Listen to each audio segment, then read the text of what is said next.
For 30 years, Carrol Williams had been the epitome of reliability. As a dedicated nurse at Mount Sinai Hospital, she'd never once missed a shift. Her colleagues joked that she was more dependable than the subway system itself, always arriving precisely 15 minutes early, thermos of black coffee in hand, with her familiar, worn leather purse slung across her shoulder. This unbroken record ended abruptly on October 15, 1993, when Carrol simply vanished into the early morning shadows of Queens Boulevard. All she left behind were unanswered questions that would consume a community for 3 decades. Something was wrong from the very first moment. At 7:00 a.m., her supervisor, Margaret Torres, noticed Carrol's empty locker. The cardiac unit was a constant buzz of morning chaos, but there was an unsettling void where Carrol's steady presence should have been. Margaret had worked alongside Carrol for 8 years, weathering budget cuts, double shifts, and the immense pressure of the AIDS crisis. She knew Carrol's patterns better than her own family's. Carrol Williams simply did not disappear. That distinctive burgundy leather purse would later become crucial evidence. Carrol had carried it for over 10 years. Its brass clasps were worn smooth, and the strap was darkened from thousands of New York subway commutes. Inside, Carrol maintained the kind of perfect organization expected of someone who managed life-and-death situations every day. Her Metro card was always in the front pocket, loaded with exactly 1 week's worth of rides. Her reading glasses rested in a blue felt case, and a small notebook held grocery lists and patient reminders, all jotted down in her careful handwriting. On that day, October 15th, the purse never reached Mount Sinai. The day had begun as hundreds of others had before. At exactly 5:00 a.m., the alarm clock's shrill cry cut through the pre-dawn darkened of the small apartment. Carrol reached across the narrow bed and silenced it, her fingers finding the button with the muscle memory of countless identical mornings. The radiator knocked its metallic rhythm against the wall, and the early city buses wheezed to life along Northern Boulevard. Carrol's roommate, Sarah Chen, heard the predictable sounds of her routine. Sarah worked the graveyard shift as a medical technician at Elmhurst Hospital, and her winding-down routine perfectly synchronized with Carrol's start. The shower ran for precisely 12 minutes. Carrol was mindful of the building's ancient plumbing. The walls were thin enough that Sarah could hear Carrol softly humming, a private sound they never discussed. By 6:15 a.m., Carrol was dressed in her standard uniform, freshly pressed navy blue scrubs, white sneakers with new laces, and the small gold-crossed necklace from her mother. She moved with streamlined efficiency. First came the black, strong coffee from the small percolator, then 2 lightly buttered pieces of wheat toast, eaten while standing at the kitchen counter and reviewing her schedule.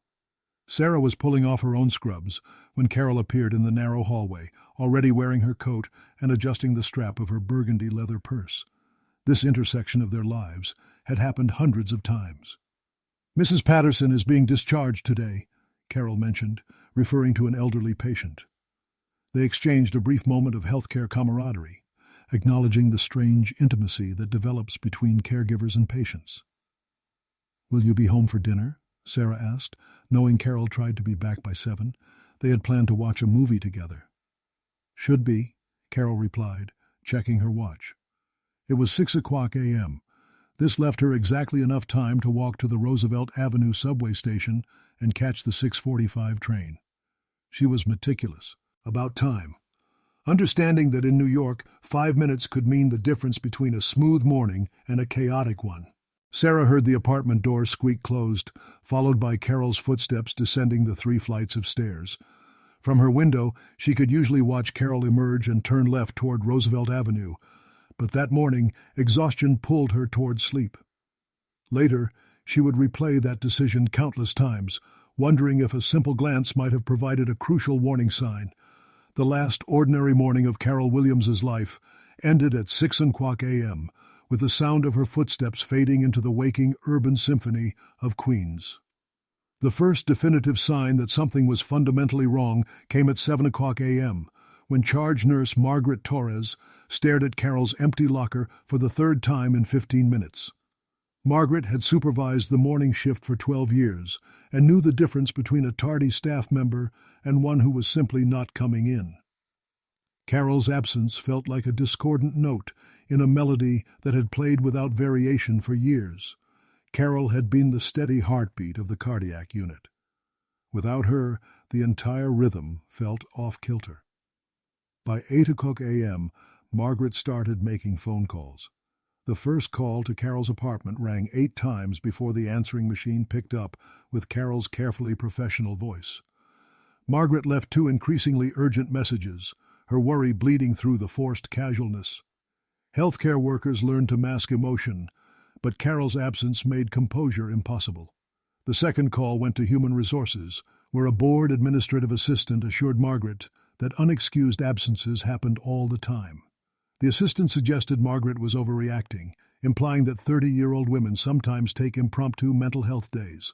But the assistant hadn't seen Carrol work with a broken wrist or volunteer for double shifts during the height of the AIDS epidemic. This wasn't a missed shift. It was a vanishing act.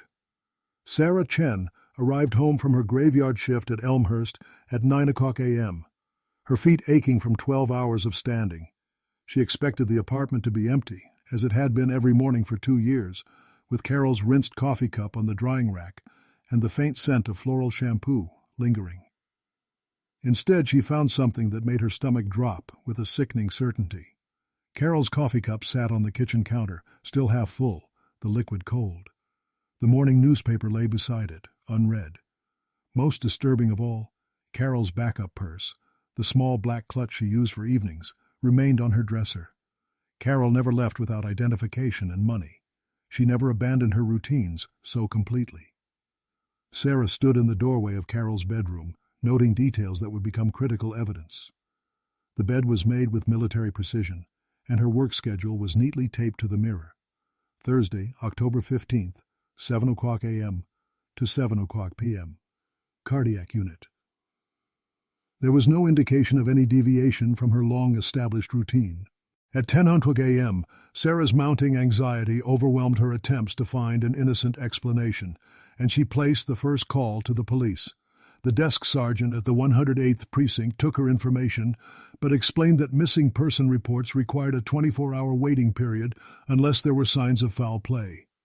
Carrol Williams, a healthy 30-year-old nurse, did not qualify for immediate action, but Sarah knew, with the conviction born of living in close quarters for years, that Carrol had been intercepted. Something had happened during that 8-block walk to the subway station. When the case of Carrol Williams landed on Detective Mike Sullivan's desk on October 16, 1993, he approached it with methodical professionalism. A Queens native, Sullivan understood the peculiar invisibility of urban life, how a person could vanish into the subway system without leaving a meaningful trail. Carrol had become one of approximately 2,300 missing person reports filed in New York City that year, a statistic reflecting limited resources. Sullivan followed standard protocol, interviewing Sarah Chen, who painted a picture of a woman so embedded in routine that her absence felt like a violation of natural law. The canvassing of Carrol's route immediately revealed the core challenge of police work in the early 1990s. Roosevelt Avenue was a hive of activity during rush hour, but that very busyness created a paradoxical invisibility. Dozens of people likely saw Carrol, but none had reason to pay attention to one more woman in scrubs. Security cameras were sparse, mostly found in banks, and the technology was primitive. Most businesses recorded over their footage every 24 to 48 hours. By the time Sullivan began requesting surveillance materials, several crucial days had already passed. The few tapes that captured anything were grainy, black-and-white images requiring enhancement equipment the precinct didn't possess. Detective Rosa Martinez, Sullivan's partner, pushed for a deeper look into Carrol's personal relationships. They interviewed colleagues at Mount Sinai, neighbors, and the handful of men Carrol had dated. Every interview yielded the same consistent portrait. Carrol Williams was private, professional, and seemingly without enemies or complicated romantic entanglements. The investigation was further hampered by timing. October 1993 was a particularly violent period in the city, with homicide rates demanding immediate attention and resources. Missing adult cases without obvious foul play received minimal manpower. Sullivan juggled Carrol's disappearance with robberies, domestic violence calls, and court appearances. The needed break never materialized. No witnesses emerged, no physical evidence pointed to a suspect, and Carrol's bank account and credit cards remained untouched. By November 1993, Carrol Williams had become another name in a filing cabinet, a case thorough enough to satisfy procedural requirements, but lacking the breakthrough that would make it solvable. Jennifer Williams received the shattering phone call at 3:47 p.m. on October 16, 1993, while grading spelling tests in her third-grade classroom in Burlington, Vermont. Carrol, who called every Sunday, and whose birthday cards always arrived 3 days early, was missing. The drive from Burlington to Queens took Jennifer 6 hours through the autumn darkness. She replayed every recent conversation, searching for a warning sign. Carrol had mentioned feeling watched while walking to work, but Jennifer had dismissed it as typical urban paranoia. Now, every dismissed concern felt like a failure of sisterly intuition. Jennifer arrived at Carrol's building at 2:00 a.m. to find Sarah waiting. Together, they sat in Carrol's meticulously organized bedroom. Jennifer touched her sister's pillows, still carrying the faint scent of her shampoo, and felt the crushing weight of how quickly normality had become evidence. The next morning, Jennifer began the most important campaign of her life. She spent her meager teacher's salary at Kinko's, photocopying 500 flyers featuring Carrol's nursing school photo and the stark black letters of missing. Walking the streets of Queens with her stack of flyers, Jennifer uncovered a community the police had missed. Mrs. Rodriguez, the elderly woman below Carrol, tearfully described how Carrol carried her groceries. Hector Morales, the bodega owner, remembered Carrol buying the same breakfast every morning, always with exact change, always saying thank you in Spanish. Carrol hadn't just been a nurse, she had been woven into the fabric of the neighborhood. Her absence was noticed like a missing note in a familiar song. Jennifer's grassroots investigation began to produce details the police had dismissed. A construction worker named Miguel Santos remembered seeing a man following women near the Roosevelt Avenue station. The description was vague, but it was more than the official investigation had yielded. As weeks passed without answers, the alliance between Jennifer and Carrol's neighbors grew stronger. Mrs. Rodriguez organized a prayer circle. Hector Morales refused to remove Carrol's poster from his window. These small acts of defiance against forgetting became the foundation of a community determined to remember Carrol Williams. Jennifer took unpaid leave from her teaching job and moved into Carrol's apartment, transforming the living room into a command center. Maps of Queens covered the walls, marked with pins indicating potential sightings. The apartment became a shrine to methodical hope, a belief that determination could overcome institutional indifference. But as fall turned into winter, Jennifer began to understand the agonizing weight of searching for someone in a city where anonymity was survival. 3 years after Carrol Williams disappeared, Detective Mike Sullivan methodically cleaned out his desk at the 108th Precinct for the last time. He was packing 22 years of police work into 2 cardboard boxes, barely containing the cumulative weight of unfinished business. Carrol's case file, now expanded to include hundreds of pages of witness statements, forensic reports, and dead-end leads, occupied a full drawer in the precinct's filing system. It was just another folder in the endless catalog of urban mysteries that defined law enforcement. Sullivan's replacement, Detective Anthony Ricci, inherited Carrol's case along with 14 other active missing person investigations. His workload included 2 ongoing homicides, a series of armed robberies, and the daily chaos of Queens criminal activity. During their transition meeting, Sullivan spent less than 10 minutes summarizing Carrol's disappearance. He acknowledged with the weary honesty of a career police officer that the case had grown cold, stretching far beyond the reach of conventional investigation. The initial leads had evaporated, and the trail had grown cold. The passage of time transformed Carrol's absence from an emergency into a stark, painful fact of life. The few leads that emerged during those intervening years proved to be frustrating false alarms. They were cases of mistaken identity involving women who resembled Carrol, or sightings reported by well-meaning strangers whose descriptions never quite matched the missing nurse's distinctive features. Each false hope exacted a heavy emotional toll from Jennifer and Sarah, forcing them to temper their expectations while never entirely abandoning hope. Ricci formally suspended active investigation efforts in 1997. Carrol's case file migrated from the active investigation desk to cold case storage in the precinct's basement archive. These boxes contained the physical remnants of interrupted lives, evidence bags with jewelry that would never be returned, photographs that no longer served any investigative purpose, and witness statements that had led nowhere but remained too potentially significant to discard. The people Carrol left behind struggled to reconcile their lives with the sudden, inexplicable void. Sarah Chen moved out of their shared apartment in March 1995, unable to bear the daily reminders of her missing roommate. Yet, she couldn't bring herself to pack away Carrol's belongings. The bedroom remained exactly as Carrol had left it, a kind of museum of interrupted routine.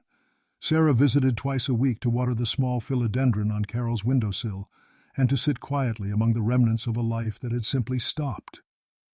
Jennifer Williams returned to Vermont in September 1994, but her teaching career never fully recovered from the months she'd spent out searching for her sister.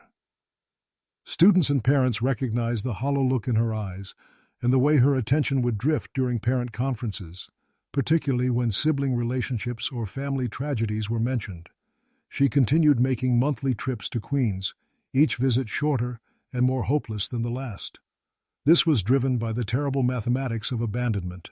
Stopping the search felt like killing Carrol a second time.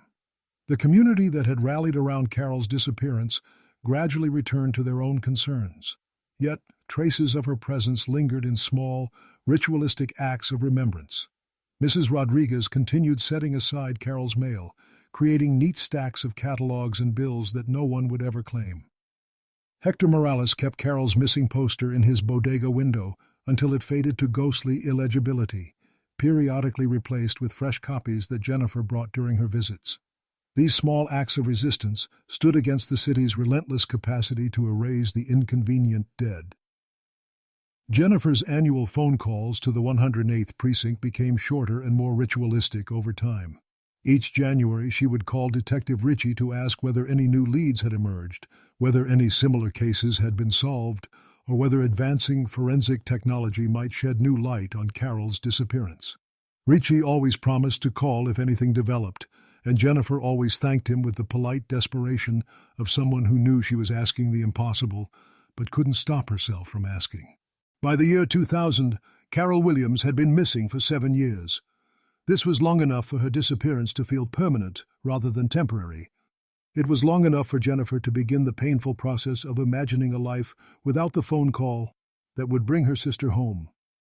The search had not ended, but it had evolved into something closer to mourning, a quiet acknowledgement that some mysteries are too deep for resolution and some losses too complete for healing.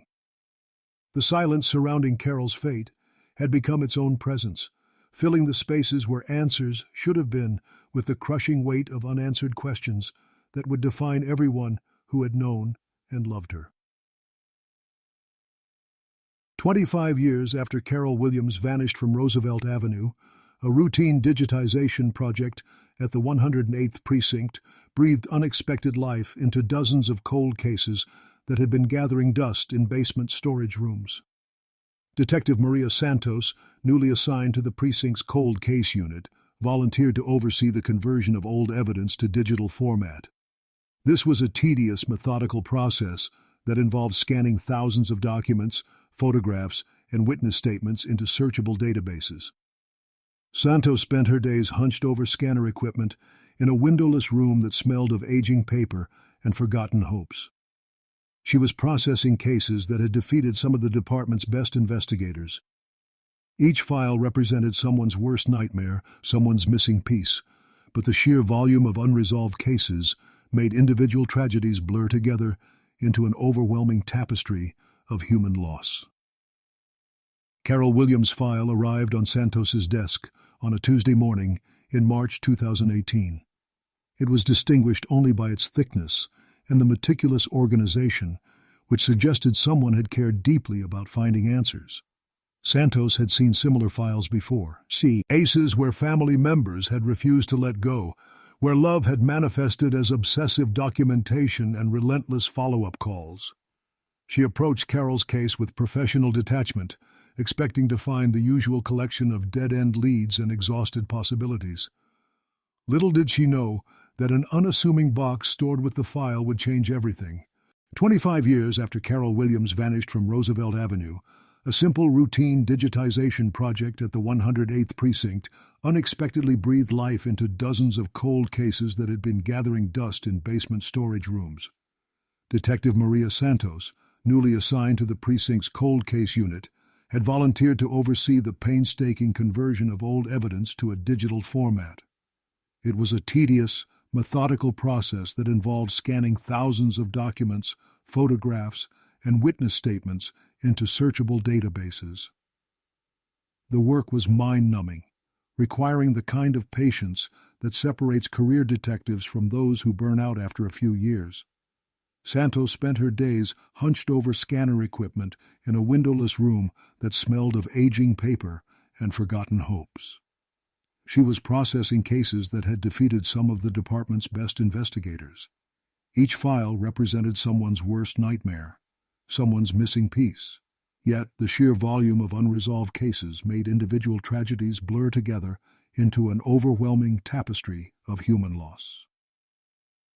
Carrol Williams's file arrived on Santos's desk on a Tuesday morning in March 2018. It was distinguished from hundreds of others only by its thickness and the meticulous organization which suggested someone had cared deeply about finding answers and had manifested that care through obsessive documentation and relentless follow-up calls. Santos approached Carrol's case with professional detachment, expecting to find the usual collection of dead-end leads and exhausted possibilities. The breakthrough, however, came from an utterly unexpected source. Stored with Carrol's file was a small cardboard box labeled Misca Video Evidence, property of Estrella Bodega. Inside, Santos discovered 3 VHS tapes with handwritten dates spanning October 12 through 16, 1993, along with a brief, infuriating note from the original investigating officer. The note explained that the bodega owner had provided the security footage, but that the necessary viewing equipment had been unavailable at the time of the initial 1993 investigation. For a quarter century, crucial evidence had been tucked away in darkness. Santos requisitioned an ancient VHS player from the precinct's evidence room and spent her lunch break watching the grainy black-and-white footage of Roosevelt Avenue sidewalk traffic from 25 years earlier. The quality was terrible, and the timestamp was barely legible. But the footage captured something that had been overlooked for a quarter century. The tape showed clear images of Carrol Williams walking past the bodega at 6:00 a.m. on October 15, 1993, the very morning she disappeared. Her burgundy purse was visible against her dark coat, and her stride was confident and purposeful. Then, Santos noticed something else. Something that compelled her to replay the footage a dozen times, adjusting contrast and brightness settings to enhance the images. Approximately 20 feet behind Carrol, maintaining a consistent distance, walked a tall figure in a dark jacket. This figure's body language suggested deliberate surveillance rather than coincidental travel. The person stayed far enough back to avoid drawing attention, but close enough to maintain visual contact, matching Carrol's pace when she slowed down and quickening when she moved faster. This discovery sent Santos digging deeper into the original investigation files, searching for any mention of surveillance or stalking that might have been dismissed as paranoia. She found Jennifer Williams's witness statement from 1993, which included a passing reference to Carrol feeling watched during her morning commute, a concern that had been noted but never thoroughly investigated. Santos also discovered interview notes with Carrol's neighbors mentioning a man they'd seen loitering near their building's entrance, always during the hours when Carrol would be leaving for work. With the enhancement technology available in 2018, details impossible to discern in 1993 became visible. The stalker appeared to be a white male, AP, approximately 6 feet tall, wearing what looked like building maintenance clothing or work boots. Most significantly, he carried keys that were clearly visible when he raised his hand to check his watch, suggesting he had legitimate access to buildings in the area. Detective Maria Santos had been working cold cases long enough to know that the most dangerous predators often hide in plain sight, protected by the mundane respectability of steady jobs and neighborly facades. When she began investigating the man captured following Carrol Williams in the 1993 security footage, she started with the most obvious possibility: someone with legitimate access to Carrol's building and intimate knowledge of her daily routines.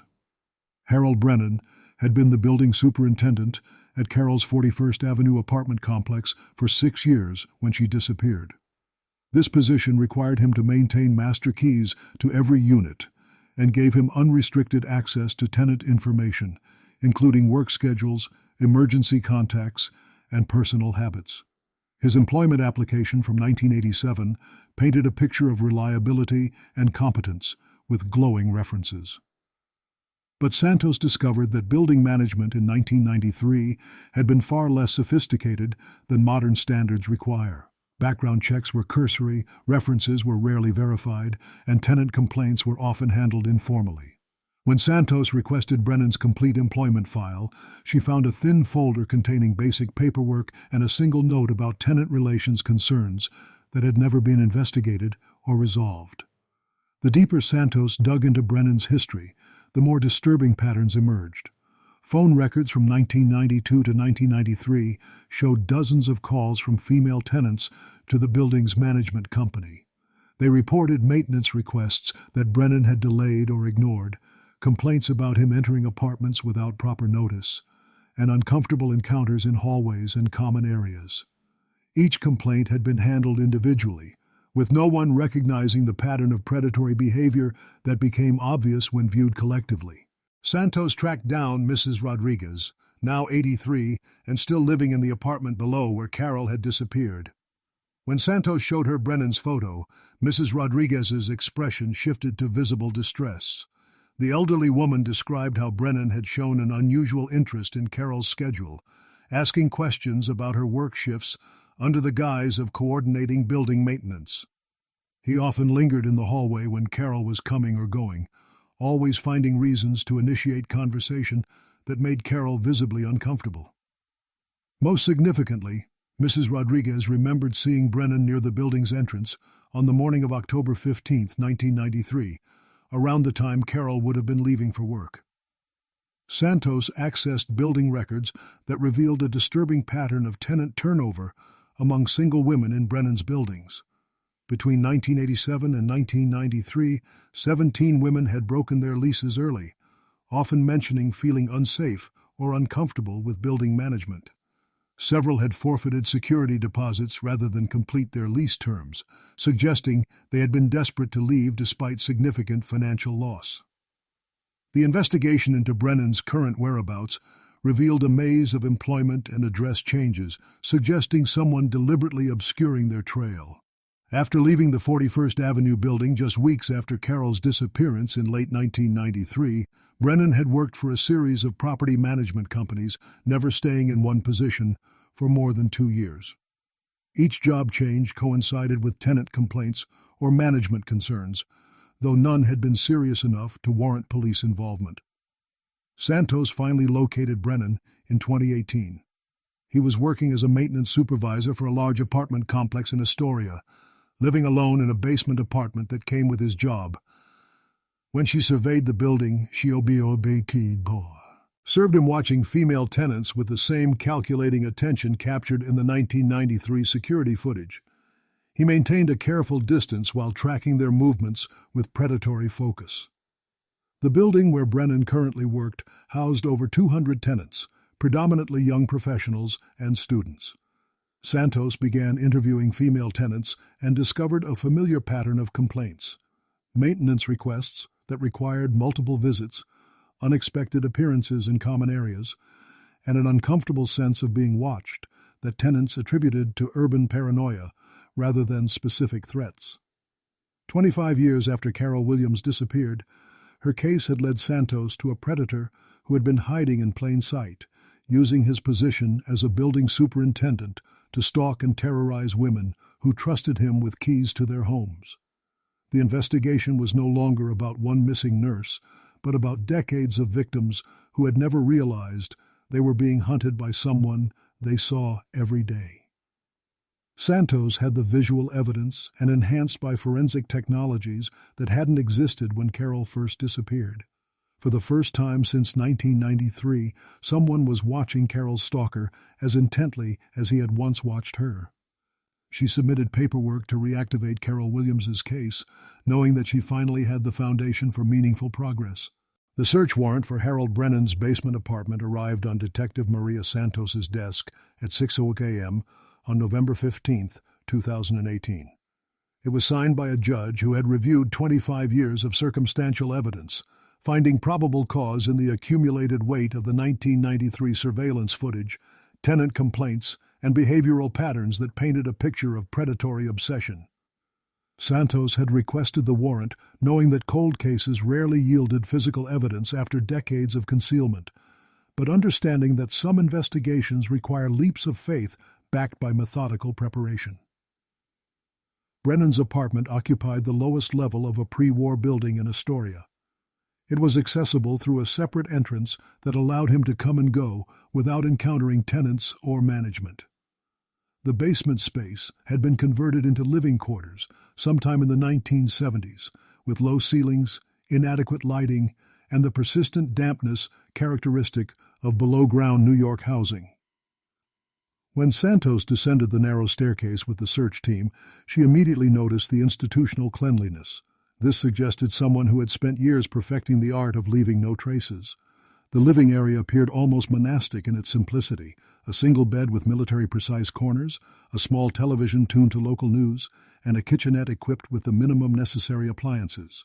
Everything was organized with the obsessive attention to detail that Santos had learned to associate with individuals who lived double lives, who maintained normal facades while harboring secrets that required constant vigilance to protect. The apartment's main room was a carefully constructed performance of normality. The real discoveries waited behind a false wall that the search team located using ground-penetrating radar equipment. This hidden space had been constructed with the same methodical patience that had characterized Brennan's decades of stalking. When crime scene technicians removed the drywall panels, they found a shrine to obsession that had been growing in darkness for 25 years. On a wooden shelf, like a museum piece, sat Carrol Williams' burgundy leather purse. Its brass clasps were still bright, despite the passage of time. Inside, Santos found Carrol's Metro card, with exactly 1 week's worth of unused rides still loaded, her reading glasses in their blue felt case, and the small notebook where she'd written grocery lists in the careful handwriting Santos recognized from witness statements. The purse contained Carrol's entire identity, preserved with the reverence of someone who had studied every detail of her life. The hidden room was more than a storage space. It was an archive of surveillance and control. It contained dozens of photographs that Brennan had taken without Carrol's knowledge, documenting her daily routines with the thoroughness of a surveillance operation. There were images of Carrol leaving her building, entering the subway station, walking through hospital corridors, and even, horrifyingly, sleeping in her apartment, taken through windows or with telephoto lenses. Each photograph was labeled with dates and times, creating a chronological record of stalking that had continued for months before Carrol's disappearance. More disturbing were the journals that Brennan had kept. These were detailed accounts of his observations, written in neat handwriting that transformed predatory behavior into a romantic fantasy. He described following Carrol to work, timing her movements, and learning her preferences and patterns until he knew her schedule better than she did. The journals revealed that Brennan had entered Carrol's apartment multiple times using his master key, photographing her belongings and documenting intimate details of her private life. Santos discovered items that could only have come from Carrol's apartment: a pillowcase that still carried traces of her floral shampoo, prescription bottles with her name and dosage information, and even a fork from her kitchen that Brennan had apparently taken as a trophy. Each stolen object had been catalogued and preserved, creating a twisted testament to someone's interrupted existence. The evidence team found similar collections for other women who had lived in buildings where Brennan had worked, suggesting that Carol's disappearance was part of a pattern of escalating obsession that had consumed his life for decades. Photographs and personal items belonging to at least 12 different women filled the hidden room, some dating back to the 1980s, others as recent as 2017. But the most chilling discovery was a series of detailed floor plans and security assessments for buildings throughout Queens and Brooklyn. These plans were annotated with information about female tenants, their work schedules, and their vulnerability to surveillance. Brennan had been conducting systematic reconnaissance operations, using his position as building superintendent to identify and study potential victims with the precision of someone who had transformed stalking into a professional skill. The search team worked for 14 hours, photographing and cataloging evidence that would fill dozens of boxes and provide forensic analysts with months of work. When they finally emerged from Brennan's basement apartment, they carried with them physical proof of crimes that had been hidden in darkness for 25 years, waiting for someone with enough persistence to dig through the carefully constructed walls that separated Harold Brennan's public life from his secret obsessions. Harold Brennan's arrest took place at 5:00 a.m. on November 20, 2018, as he emerged from his basement apartment to begin another day of maintaining the building where he had been hiding in plain sight for the past 3 years. Detective Maria Santos had coordinated the timing with precision, knowing that predators like Brennan were most vulnerable during routine moments when their guard was down. The arrest happened quietly, without drama, just handcuffs and Miranda rights delivered in the gray dawn light of Queens. Jennifer Williams received the phone call she had been waiting 25 years to hear at 7:00 a.m. while preparing breakfast in her Burlington kitchen. Santos's voice carried across the phone line with careful professionalism, explaining that they had arrested a suspect in Carol's disappearance and found evidence that suggested her sister had been the victim of a predatory stalker who had escalated from surveillance to something far more sinister.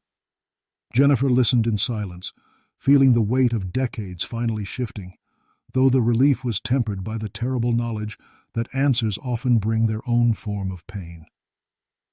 The media coverage of Brennan's arrest sent shockwaves through the Queens neighborhoods where he had worked. Residents realized they had been living above a predator who had used his position to study and stalk women for over 30 years. Building management companies began reviewing their hiring practices and tenant complaint procedures, understanding too late that their negligence had enabled decades of criminal behavior.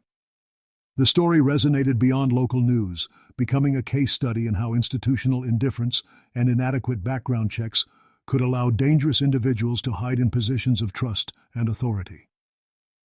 Sarah Chen, now 53 and living in California, watched the news coverage with a mixture of vindication and horror. She had moved across the country partly to escape the lingering trauma of Carol's disappearance, but also because she had never felt safe in New York after realizing that her roommate had been hunted by someone who had keys to their apartment. The arrest validated her instincts about the building's superintendent, fears she had mentioned to police in 1993, but that had been dismissed as the paranoia of a grieving friend. The investigation into Brennan's activities revealed a timeline of escalating obsession that began months before Carol's disappearance. Security footage from October 1993 showed him following her on multiple occasions, learning her routines with the patience of someone who understood that successful predation required careful planning. The evidence suggested that Carol had become aware of being stalked in the weeks before she vanished, but that her concerns had been minimized by authorities who saw single women's fears as routine urban anxiety rather than legitimate threats. Brennan's confession came during his third interview with investigators, delivered with the detached precision of someone describing a maintenance procedure rather than admitting to murder. He explained that he had confronted Carol on the morning of October 15, 1993, demanding that she acknowledge the relationship that existed only in his twisted imagination. When she attempted to escape, he had killed her in what he described as a moment of frustration rather than rage. He then disposed of her body in a location that he adamantly refused to reveal, even during plea negotiations. The courtroom where Brennan faced charges for Carrol's murder filled with representatives from multiple communities affected by his decades of predatory behavior. Jennifer Williams sat in the front row, surrounded by former tenants who had endured his surveillance and harassment, without understanding that they were being stalked by someone who had already committed murder. Their collective presence transformed the trial from an individual case into a broader reckoning with the institutional failures that had enabled his crimes. The sentencing hearing lasted 3 days, filled with victim impact statements from women whose lives had been damaged by Brennan's obsessive attention. Many described years of feeling watched and unsafe, moving apartments multiple times, changing their routines, and living with anxiety that they had attributed to urban life rather than specific threats. The psychological toll of his stalking had affected dozens of women across multiple decades, creating ripple effects that extended far beyond Carrol's murder. Jennifer's victim impact statement focused not on anger or revenge, but on the simple human cost of 25 years spent wondering whether her sister was alive somewhere, hoping for phone calls that would never come. She spoke about birthdays celebrated in Carrol's absence, holidays marked by empty chairs, and the peculiar grief of losing someone without being able to bury them. Her words carried the weight of a quarter-century spent in limbo, waiting for answers that had been hiding in a basement apartment just a few miles from where Carrol had disappeared. If you've been following this investigation and wondering how many other cases like Carrol's remain unsolved, how many families are still waiting for answers, remember that cold cases depend on people who refuse to let the disappeared be forgotten. The breakthrough in Carrol Williams's case came from advances in technology, but also from individuals who kept asking questions, who preserved evidence, and who believed that 25 years wasn't too long to wait for justice.